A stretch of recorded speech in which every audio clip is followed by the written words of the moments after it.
dea Dumnezeu noroc. Jurăturile de la maestru Eduard. Ce simte? Hai, maestre!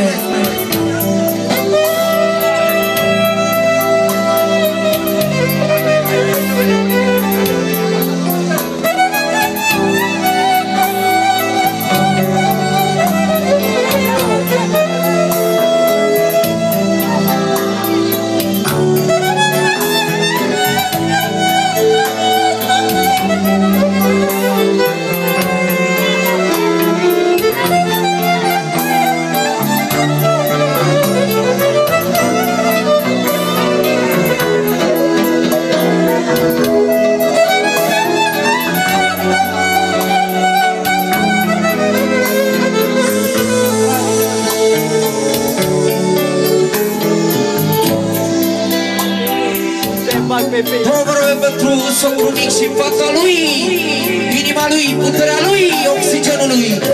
Da, Dumnezeu noroc, după care avem melodia lui Ginerică și a lui Mireasa, comanda lui Lăstară. Ia ce sune, am mai trecut o zi din viața mea și sunt cel mai fericit cu fetița mea, mă, și cu nevasta mea, care e icona mea. Mi-aș da viața pentru ea, numai pentru fata mea.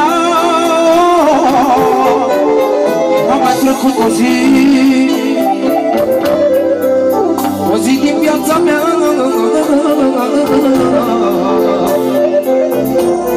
și sunt fericit cu familia mea și cu copiii mei. Lumina ochilor mei, ce nu văd viața fără ei, Doamne, fără copiii mei. Cine viața mea este numai fata mea, este puterea mea, îmi răconește inima. Cine viața mea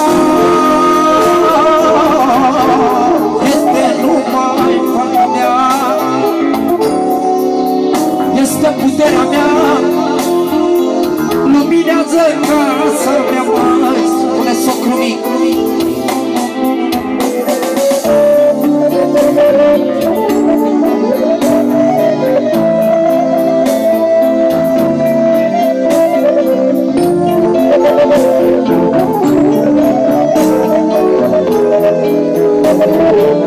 Rapidă pentru Oscar, copii.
Înțelege cu adevărat.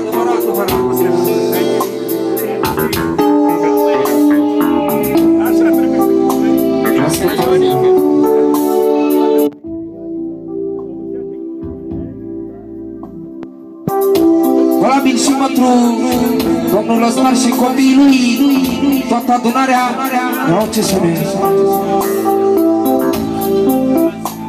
Doamne, de te-aș întâlni, eu cu tine aș vorbi. Că atunci când noi mai fi, să-i grijă de-ai mei copii, să-i grijă de fata mea, să nu dea dușmanii ea, că ea toată forța mea, Doamne, numai fata mea. Doamne, de te-aș întâlni, eu cu tine aș vorbi. Că atunci când nu-i mai fi, să-i grijă de-ai mei copii, să-i grijă de fata mea, că mi-am pus mare în fața mea. Și băiatul meu, care-i sprijinul meu, dar cine-i viața mea, e numai nevasta mea, este puterea mea, luminează casa mea, dar cine-i viața mea.